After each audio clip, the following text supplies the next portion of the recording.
بسم الله السلام عليكم ورحمة الله تعالى وبركاته قيادة دمانتين ملول بأجوكتين ودي سلامي إن actually أو حنقرشيسا إن أنتو سيدا لو سميو أما لو بوحيو دي بي لو طريقة 2022 أو لو بوحيو فورم كا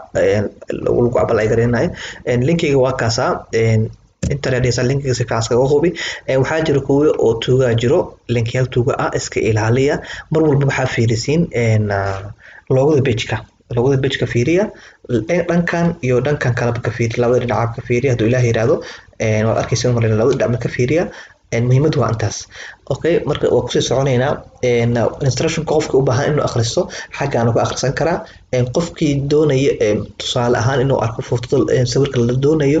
wuxuu sameyn karaa xaggaan ka soo baari karaa kasoo akhrin karaa waxa loogu baahan yahay marka apply gareynaysa xaggaan entry formka xaggaan galaysaa xaggaan waxa ka sii hooseysa waxa la yiraahdaa check statuska waa qofkii ku guuleystay ama dadkii sanadka hore ku guuleystay galo oo ku fiirsado inay maxaa la jiray wuxuu saxsan yihiin iyo inay ku guuleystay inay kalo marka waan sii guda galaynaa haduu ilaahay yiraahdo entry ku dhufanayna marka la socod wanaagsan insha Allah biidhnaahi kariim su'aal yar aynu weydiinayaan oo yani inay maskaxdeena fadhiso oo yani waxaan isticmaalayno aan soo jeednay ay ka dhigan tahay tusaayo waxaa jirto waxaa la doonayaa formkan inaad ku jirtid muddo 30 daqiiqo ah 30 daqiiqo ka badan haddaad ku jirtid wuu is yar crash gareynaya yani ma hagaagayo marka take care 30 daqiiqo ku jira insha Allah biidhnaahi kariim wasi guda galaynaa okay part 1 aan buuxinayna part 2 waxa weeyaan adiga waxaad soo dhigatay information ka dhigatay oo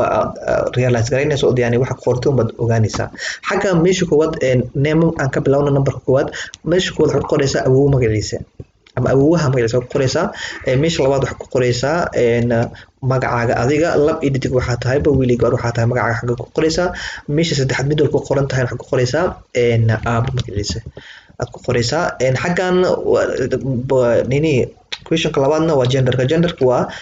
lab dhidig waxaa tahay jinsiyada tahay ama lab dhidig waxaa adiga tahay ma male ama female aad kala dooranaysaa taariikhda aad dhalatay waxaad soo horeysiinaysaa mar walba bisha soo horeysiinaysaa maalinta dhexda gelinaysaa sanadka u dambaysiinaysaa marka bisha waa laba digit laga doonaya bisha 10aad wixii ka dambeeya waa laba digit wixii ka horeeyay bis 9 la tahay 09 08 02 01 aad gelinaysaa maalmahana sidoo kale 0 laba digit laga doonaya laba digit wax ka badan laga doonayo okay magaalada ku dhalatay xaggan gelinaysaa magaalada magaceeda sheegaysa hadda magaalada magaceeda garanayna waxaad ku dhufanaysaa unknown city path unknown ku qoraysaa meeshaas ama hadii kale qof Soomaali ilama aha inuu garanaynin meesha ku dhashay marka meesha ku dhalatay waa inaad gelisaa wadanka ku dhalatay hadda xaggan gelinaysaa wadanka ka doonaysaa wadan walba way ku jiraan wadamaantooda okay meesha lixaad eligibility waxa weeyaan wadanka loo ogol yahay wadanka ku dhalatay loo ogol yahay wadanka joogtay ma wadanka joogtay iska bedelaan kara laakiin wadanka ku dhalatay in loo ogol yahay muhiim ah Soomaaliya waa loo ogol yahay Kenya waa loo ogol yahay Ethiopia waa loo ogol yahay Afrika wadamo la diidan yahay 2 ilaa 3 weeyaan oo waan iga raali hada formka aan la soo yiraahdaa okay tan saddexaad waa baasaboorka xaggan waxaa gelinaysaa magaca abowgaaga last name waa magaca abowgaaga given name and first name waa magacaaga adiga magacaaga waxaa tahay wiili gabarba waxaa tahay okay magaca middle-kan waxaa weeyaan aaba magaciisa ama aaba magaciisa ayaad gelinaysaa xaggan waxaad gelinaysaa baasaboorka numberka badan wuxuu ka bilowdaa B ka bilowdaa B00 waa kan Soomaali kan Kenya wuxuu ka bilaabanaya no much idea marka laakiin kulay waxaan rajeynayaa numberka baasaboorka baxda gelinaysaa okay baasaboorka waqtiga uu dhacayo bisha uu dhacayo maalinta uu dhacayo iyo sanadka uu dhacayo xaggan gelinaysaa maalinta soo horeyso bisha soo horeyso maalinta ku xigto sanadka u dambeeyo wadanka ka goostay baasaboorka xaggan gelinaysaa shuruudaha qofkan maaragtay wadan haysanin oo baasaboorka aqoonsanin oo baasaboor haysanin shuruudaha ku waajibi karo waa intaan Soomaali iyo Afrika badan kuma waajibi kara Afrika male stateless ah ma jirto dadka degan Somaliland waa la aqoonsan Somaliland baasaboorkeedu bal diidamo baasaboor Soomaali ku bixi kartay marka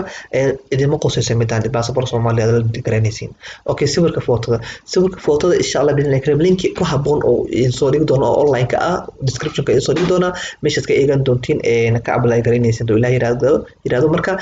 xaggan sawirka soo dooranaysa oo meesha sawirka soo gelinaysa okay tan sagaalaad ugu dubno mailinka waxa weeyaan meesha laga soo xiriira ama waqti xaadirka meesha aad joogtid bay ku noqonaysaa mail address-ka ah okay in care of meesha joogtid qofka la joogto magaciisa ku qoran kartaa muhiim ah waa ka boodi kartaa waa optional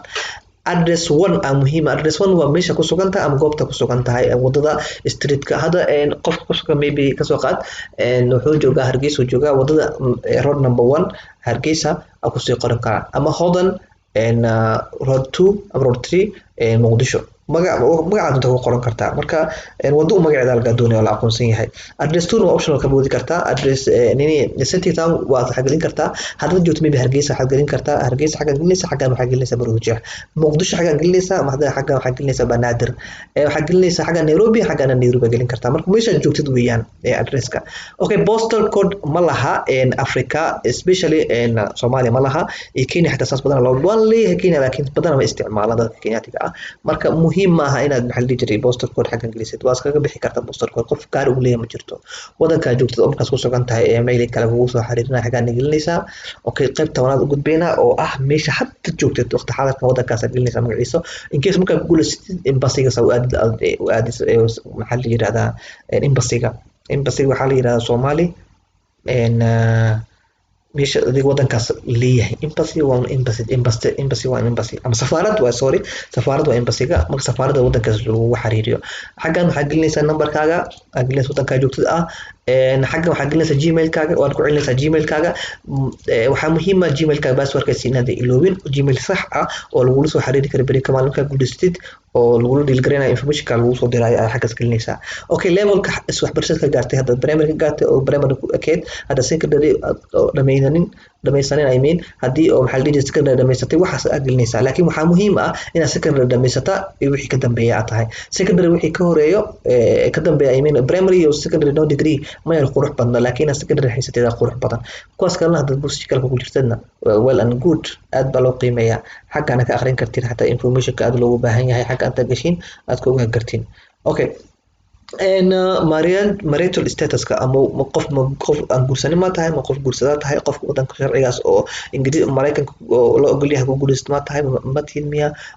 ma kala tagteen gabadhaada ama wiilka odayga ma kala tagteen oo qof waxa tahay kali ah oo kala tageen guursada oo maxal jiray hadda wax qabin ma tahay mista sharciga ku soo guursateen oo warqad ma haysatiin xaqana gelinaysa okay